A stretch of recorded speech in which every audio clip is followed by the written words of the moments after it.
আসসালামু আলাইকুম প্রিয় দর্শক, অন্য মঞ্চের আলাপচারিতায় আপনাদের সকলকে আমন্ত্রণ জানাই।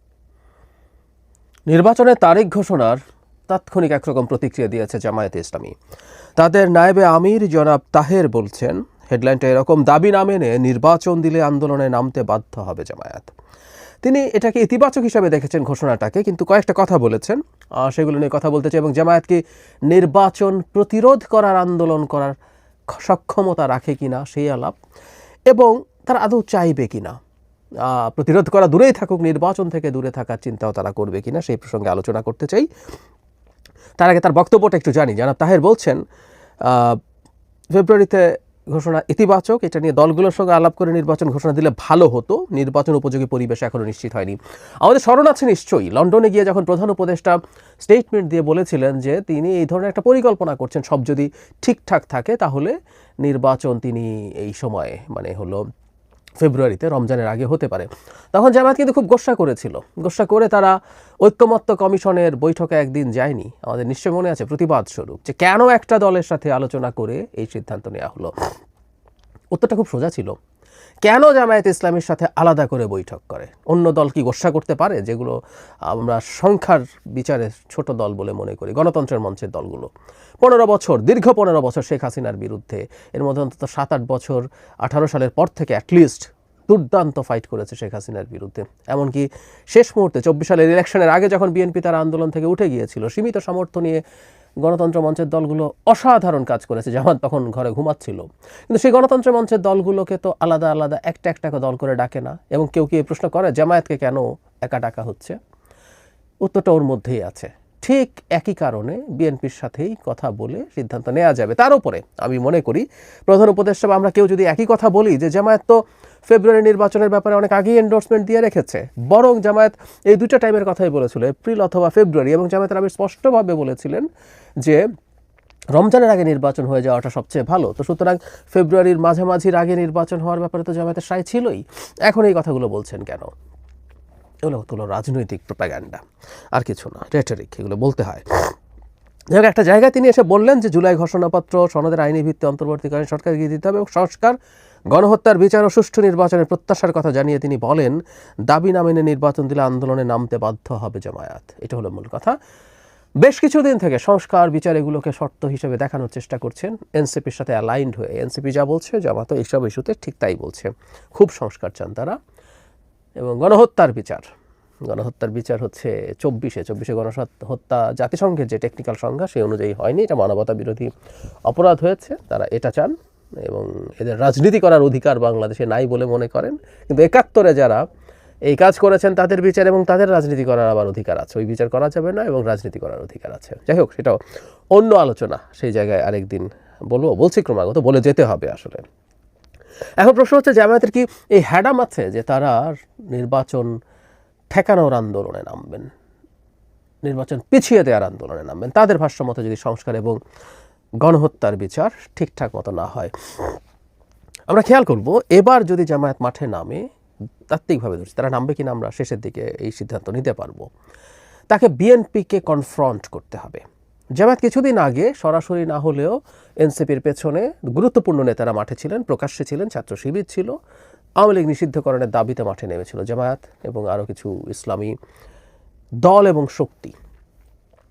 তখন আসলে সমস্যা হয়নি, কারণ আওয়ামী লীগ নিষিদ্ধকরণ নিয়ে বিএনপি অ্যান্টাগোনাইজ করেনি। বিএনপি বলে না আওয়ামী লীগকে রাখতে হবে, তুমি যদি আওয়ামী লীগকে নিষিদ্ধ করার দাবিতে মাঠে নামো তুমি আমার বিরুদ্ধে যাচ্ছ, ফলে ওখানে বিরুদ্ধ চারণ করা হয়নি। কিন্তু এবার নির্বাচন নিয়ে জামায়াত যদি মাঠে নামে, ও আসলে প্রকাশ্যে বিএনপির বিরুদ্ধে অবস্থান নিচ্ছে। এবং বিএনপির সবচেয়ে গুরুত্বপূর্ণ যে চাওয়া, যেটা একটা বুর্জোয়া রাজনৈতিক দলের স্বাভাবিক চাওয়া, সেটা হচ্ছে একটা নির্বাচন হওয়া, যে নির্বাচনের মাধ্যমে সে ক্ষমতায় যাওয়ার চেষ্টা করবে। এবং বিদ্যমান প্রেক্ষাপটে বলা যায় বিএনপির সাথে ক্ষমতায় যাওয়ার মাঝে জাস্ট একটা ইলেকশনই আছে, আর তেমন কোনো আনসার্টেনিটি নাই। রাদার আলোচনা এটা হচ্ছে বিএনপির সিট কয়টা হবে, কয়টা অন্য দল পেতে পারে সেসব নিয়ে। ফলে বিএনপির সাথে জামায়াতকে কনফ্রন্ট করবে, অনলাইনে জামায়াতের শোরগোল করা, তাদের সিন্ডিকেটেড কাজ করা, তারা আক্রমণ করা দেখে কারো কাছে বা জামায়াতে নিজেই এক ধরনের ইলুশনে ভোগে কিনা যে তাদের বিরাট সাপোর্টার বেস তৈরি হয়েছে, মাঠের শক্তিতে জামায়াতের আদৌ কোনো পাত্তা বিএনপির সাথে থাকবে বলে মনে হয় না, যদি কনফ্রন্টেশনাল একটা পরিস্থিতি হয়। এই হিসাব জামায়াতের করার কথা। 2-4টা জায়গায় দেশে তাদের এক ধরনের শক্তি আছে। ওই যে শিবিরের জেনারেল সেক্রেটারি যেমন হুমকি দিলেন চিটাগং বিশ্ববিদ্যালয় হলে দেখিয়ে দিতেন তারা, এরকম 2-4টা জায়গায় হয়তো তাদের কিছু শক্তি আছে, সেখানে তারা কিছু করার চেষ্টা করতে পারে। কিন্তু সারা দেশব্যাপী এবং বিশেষ করে বাংলাদেশে যে জিনিসটা সবচেয়ে জরুরি, ঢাকা কেন্দ্রিক মুভমেন্ট হতে হয়, বিএনপির সাথে কনফ্রন্ট করে জামাত কি মুহূর্তও টিকতে পারবে? কতটুকু টিকতে পারবে? আমি মনে করি না। এবং জামাতের নেতৃত্ব এতটা বোকামি করার কোনো কারণ আছে বলে আমার মনে হয় না। তারা এতটুকু বুদ্ধি তারা রাখেন। বরং জামায়াত বেশিরভাগ সময় ক্ষমতা এবং সরকারের সাথে সাথেই যাওয়ার চেষ্টা করেছেন, যেখানে যেখানে সুযোগ হয়েছে। তাদের এই প্রবণতা ছিল সবসময়। ফলে তারা বিএনপির সাথে কনফ্রন্টেশনে যাচ্ছেন বলে আমার মনে হয় না। কিন্তু তারা একটা কাজ করবেন কিনা এখন সেই প্রশ্নও আছে। কারণ তারা এই আলাপ কখনো যদি আনেন, এনসিপি অ্যাটলিস্ট আনছে, কিন্তু এই দুটো দল মিলে যদি এই চিন্তা করে জামায়াত এবং এনসিপি যে তারা নির্বাচনে যাবেন না, নির্বাচন ঠেকানোর জন্য আন্দোলনের নাম মানে কনফ্রন্ট করা, কিন্তু নির্বাচন করব না, কেউ বলতেই পারেন যে একটা গণতান্ত্রিক রাজনৈতিক দল, সে তার মতো করে এই সিদ্ধান্ত নিতে পারে। বিএনপি একাধিকবার নির্বাচন বর্জন করেছে, সুতরাং নির্বাচন বর্জন করাও তাদের আন্দোলনের একটা গুরুত্বপূর্ণ পার্ট হতে পারে।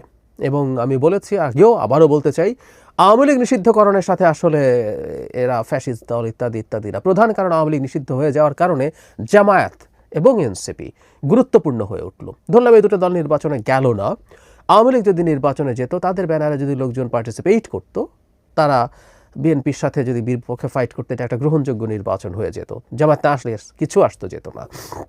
আমি এখনও মনে করি আওয়ামী লীগের সমর্থন অন্তত 20% আছে, জামায়াতের সমর্থন আমি 10% বেশি ভাবে, মানে জামায়াতের চাইতে দ্বিগুণ সমর্থন এখনও আওয়ামী লীগের আছে বলে আমি বিশ্বাস করি। সুতরাং আওয়ামী লীগ যদি থাকতো এবং নির্বাচনে আসতো, সেটা জামায়াত না আসার চাইতে থেকে কোনো আদৌ কোনো প্রভাবিত করতো না নির্বাচনের গ্রহণযোগ্যতার বিবেচনায়।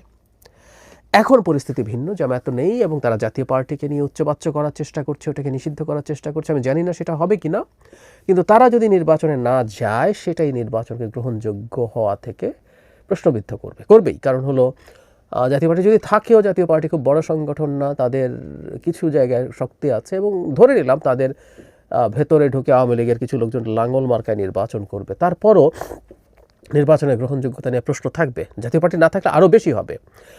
তো সেই ক্ষেত্রে জামায়াত না থাকার বিপরীতে বিএনপি এবং তার যে পক্ষের শক্তিগুলো আছে, তারা একটা নির্বাচন করে আসলে সেটা নিয়ে প্রশ্নবিদ্ধ হওয়ার সম্ভাবনা থাকে। কিন্তু আমি যে কথাটা বলতে চাই, জামায়াতের সামনে কিন্তু একটা ঐতিহাসিক সুযোগ এসছে।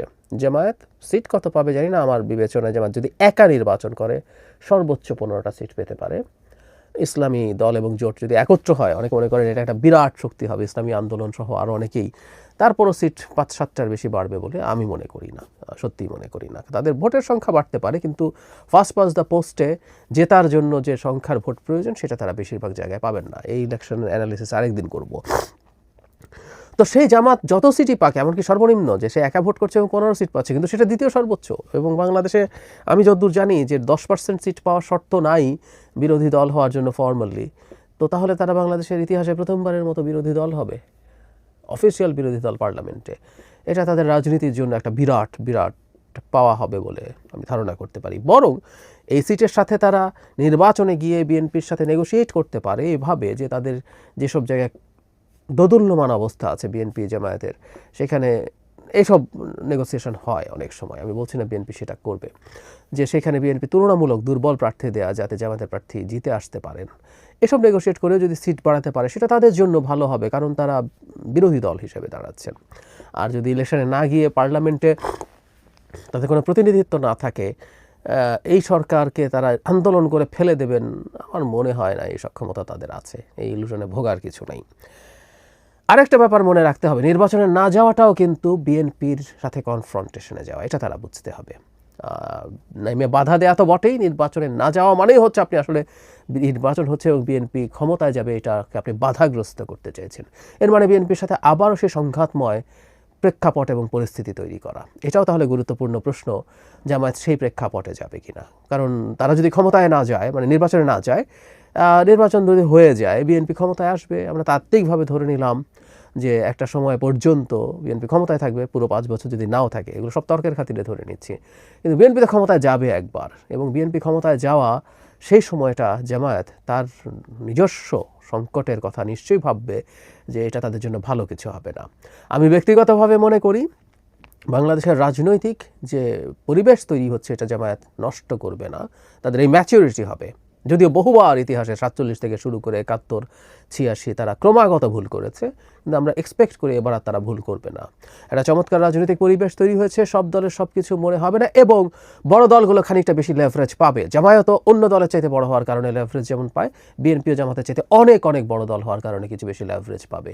কিন্তু সব কিছু নিজের মনের মতো না হলেও গণতান্ত্রিক প্রক্রিয়ায় ঢুকে যাওয়া উচিত, সবার নির্বাচনে ঢুকে যাওয়া উচিত এবং তারা যদি নির্বাচিত মানে পরিস্থিতি অনুযায়ী তাদের প্রত্যাশা অনুযায়ী অত সিট নাও পান, পরবর্তীতে বাংলাদেশের রাজনীতির সুযোগ থাকবে।